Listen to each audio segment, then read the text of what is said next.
Welcome to the next episode of the Cannabis Review. I'm delighted to be joined in this episode by Hanna Hlushchenko, who's the Business Development Director at Cannexpor Pharma. How are you keeping today, Hanna? Hi, I'm doing great. How about yourself? I'm very well. Thank you very much for taking your time to do this. I know you're a very busy person. Do you maybe want to give everybody a little overview of your position in the industry and what Cannexpor's objectives are? Yeah, sure. So my name is Hanna. I'm in the medical cannabis industry for 5 years already. So basically 5 years ago, Ukrainian investor started a company in Portugal with the intention of cultivating medical cannabis here. And basically I was the first person who joined the team. At first I was responsible for planning of the project. And now I'm mainly focused on the business development, which includes sales, which include access to the new markets, existing one, and also the commercial activities of the company. Yeah, and Cannexpor, basically, we are one of the license holders for cannabis cultivation in Portugal. There are 20 companies, I guess, that cultivates medical cannabis, and basically we are one of those. Okay, excellent. I'm going to start off as the first topic with cultivation in Portugal because you guys have a facility there.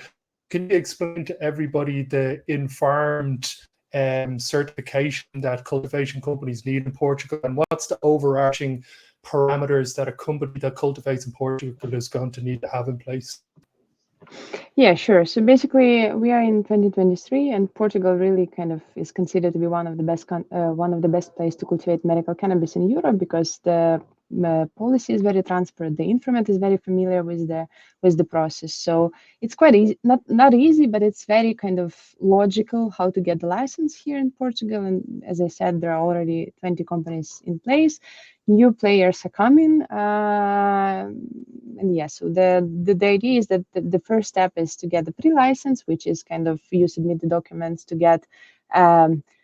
To give informative idea, basically what are you doing, what is the plan of yours, and then you start building the facility. And once you do this, you go through the GCP and GMP process, and if you do this, you can cultivate and you can process the product within Portugal. And you guys are an indoor facility against outdoor? Yeah. So the logic of Portugal is that since the climate is very good, there are a lot of companies on the south that is cultivating basically in the greenhouse.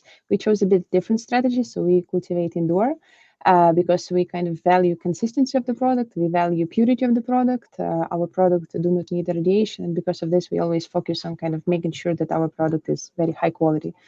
Yeah, that's what makes us a bit different from some other companies. And when it comes to the genetics and picking the strain that you guys are going to cultivate and grow, is your head of cultivation expertise from outside of Europe or from inside of Europe? Well, basically, our main head grower is from, he was working previously in Colombia. So basically, we hired him from there. So he had experience outside of Europe, but also according to GCP standards. Incredible. So once the product is cultivated in Portugal, we've got a lot of new markets that are popping up in the EU. Do you maybe want to give us an overview of what are your top 2 or 3 new markets that you see in the EU over the coming years? And what are some places that may be going under the radar currently? Sure. So currently we are selling the product to Germany. We have a partnership with Sanity Group. We really like each other, I guess. I think we found our synergy. When it comes to the new markets, to be very honest, UK is hot topic, obviously, and I personally very much believe in the Polish market. For me, it seems that the Polish market is at a very good stage of development. Basically, from 2022 to 2020. From 2021 to 2022, the market tripled. People are already get used to the fact that it's possible to get in pharmacy prescription for medical cannabis. And also Poland has very long history with the CBD market. So basically Poland was the pioneer in this industry. And because of this, people are really kind of get used to the fact that cannabis can be consumed and have a lot of natural and positive effects on the body. So yeah, that's Polish is for me is one of the hottest subjects right now. And obviously, Poland has such a long manufacturing history and are one of the powerhouses of Europe when it comes to this. Do you see the manufacturing of edibles, let's say, or pre-rolls as Poland being one of these territories when this does become a viable product market for consumers? Well, to be very honest, I'm very skeptical about the whole possibility of distributing edibles in Europe, because once again, in Europe, cannabis is considered to be pharmaceutical industry. What makes Poland different is that, for instance, in Poland there is possibility to sell vapes. There are some pharmacies that produce vapes in Poland, and it's actually quite unique, because I don't think this possibility exists in Germany, for instance. Yeah, but when it comes to the recreational market, let's say, since none of the countries is yet recreational in Europe, it's very difficult to predict what would happen. Do you see any country regulating cannabis for use purposes within the next 3 to 5 years, or do you think it's going to be a medically dominant sector? Well, everybody had high hopes when it comes to Germany. As we know, it did not happen, at least the way everybody expected it to happen. So we'll see. But in any case, Germany is always a pioneer in the industry in Europe. So I think most likely the Germany would be the first one. And what is the level of competition in Germany for supplying flower at the moment? Is it pretty extensive, or are there a few companies that are well established? Obviously, you guys have your distribution agreement with the Sanity Group. I won't lie, it is competitive. But if you produce good product, if you know what you're doing, if you understand the logic that the buyers have when it comes to the purchasing the product, then you're good, I guess. When it comes to, if you cultivate flower in Portugal and it's been distributed into Germany, are there specific fulfillment centers that, let's say, the Sanity Group as your partner would have, where the product is shipped into and it's stored before distribution nationwide?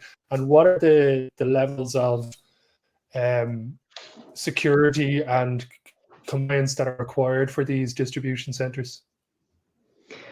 Well, there are GMP partners, because we, for instance, do not have GMPs. So for us to sell the product directly to Germany, we need first the product to be processed within the GMP facility. So this is one of the partner of ours. When it comes to the distribution, it depends on what the buyer have, what the company in Germany has. So we also have our own distribution entity, but basically being able to import the product into Germany is not that difficult, let's say. There are players who can help with that. I wanted to move on now to Ukraine's cannabis. As a lady who's born in Ukraine and as a Ukrainian-owned company, I've read a lot of headlines and seen a lot of articles over the last couple of weeks where there was no real depth to what we're talking about. Can you maybe give everybody an overview of what is happening currently in Ukraine when it comes to cannabis, and how optimistic are you that this is potentially going to be a big new market? I'm actually very optimistic, to be very honest, taking into account that I'm Ukrainian. I personally saw 3 waves of trying to legalize cannabis in Ukraine. So first one started even with the previous government. There is a specific group of people who are pushing the law for 4 years already, and I'm really happy that we finally succeeded doing this. So the idea is the following. Basically, the country understands high need in cannabis right now, because we have a lot of patients and we have military who are in pain constantly, and cannabis is considered to be a best kind of treatment for this, right? And because of this, Zelensky announced that please legalize medical cannabis because we need it, and the parliament did it. So the law was adopted in the first hearing. The next step would be second hearing, and basically it might be a case that the law will change a lot. So the idea is that currently the law is not perfect because it allows cultivation within Ukraine. So I anticipate that a lot of cultivation facility would appear in the, let's say, once the law is adopted.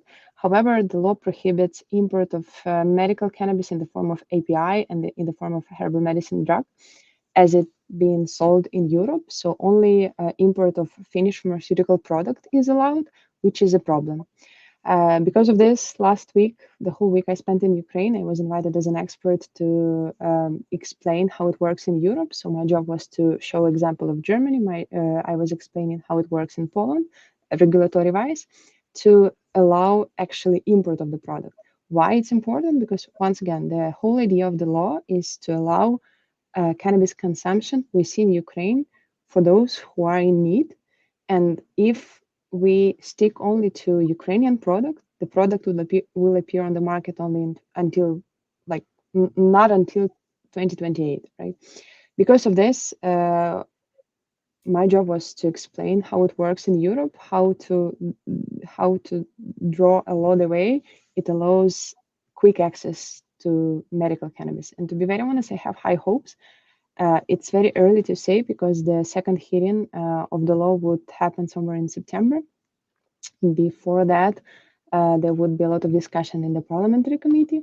But to be very honest, it seems that the position was heard. It seems that there is an intention of actually bringing cannabis into Ukraine. And so previously until date, there was no medical cannabis program in any way, shape, or form in Ukraine. No, no, not at all. Ukraine has one of the strictest law when it comes to cannabis. So currently, if you want to cultivate hemp, you have an ability of cultivating hemp only until 0.08% THC in seeds, meaning that Ukraine even have their own variety when it comes to seeds for hemp, only because those seeds that are allowed in Europe are not allowed in Ukraine. And to be very honest, when it comes to the cannabis, it's very strict regulation. And because of this, this law is a huge advancement, really huge advancement. The people who was working very hard on legalizing it for 4 years did an amazing job, really amazing job, because they kind of showed that it's possible. We need to do this once again because people, patients, military needs it. To be very honest, I personally, since the war started, I've obtained quite a lot of inquiries from friends of mine who are in military to somehow bring them cannabis. Obviously, it's illegal, but then there were requests mainly because people understood that they need it by themselves. And when it comes to the German market, do you see that being the key influencer on the European-wide sector? Do you think when the German market is fully fledged and we've got all the legislation and maybe within the next 12 to 18 months, we see some sort of returns on the tax amount that's been taken in by the government? Do you think that's going to be a big influencer for the likes of Ukraine and Poland? It will have some impact, but you need to understand that, for instance, if we compare Ukraine and Germany, Ukraine is like 8 years behind, right? So let's say I working also towards the direction of showing how it works in Germany. So we are kind of a couple steps ahead. So basically, we use already practice that exists in Europe, and then we apply it in Ukraine, but we are still far, right? So until the moment there would be actually a market, there's still a couple of years. But yes, obviously, Germany is a pioneer in medical cannabis in Europe. Basically, the way Germany thinks, the rest of the country follows, like Czech Republic, like Poland. So, for instance, Poland also recognized the German pharmacopoeia.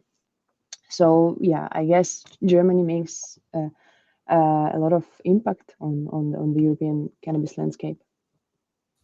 It looks as if Europe is heading in a direction where we've got a clearly defined medical market, and then the recreational or adult use market is going to be under the cannabis social clubs, not-for-profit model. And it looks like that could be implemented across Europe. Do you see that happening yourself? Well, yeah, and the reason for that is the following, right? So the big difference with Europe and, for instance, US is that Europe chose to regulate cannabis as a pharmaceutical industry, and it makes a huge difference. So there is no kind of in between process, right? So either it's pharmaceutical or it's not, right? When, for instance, in the US, they kind of chose the specific cannabis regulation. And because of this, I guess Europe moving with the paths of social clubs, mainly because there are no other paths possible. Because once again, you cannot put recreational into the pharmaceutical industry, right? So yeah, I guess that would be that's something that would happen in the future. I believe that. So we see the example of Malta, we see Spain, we see Germany following a similar path. So yeah, I guess it is a pattern.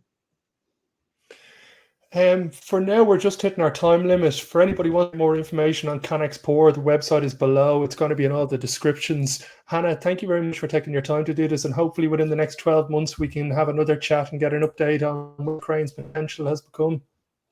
Yeah, I really hope I would be kind of trying to update you on this. I'm kind of using my LinkedIn for this.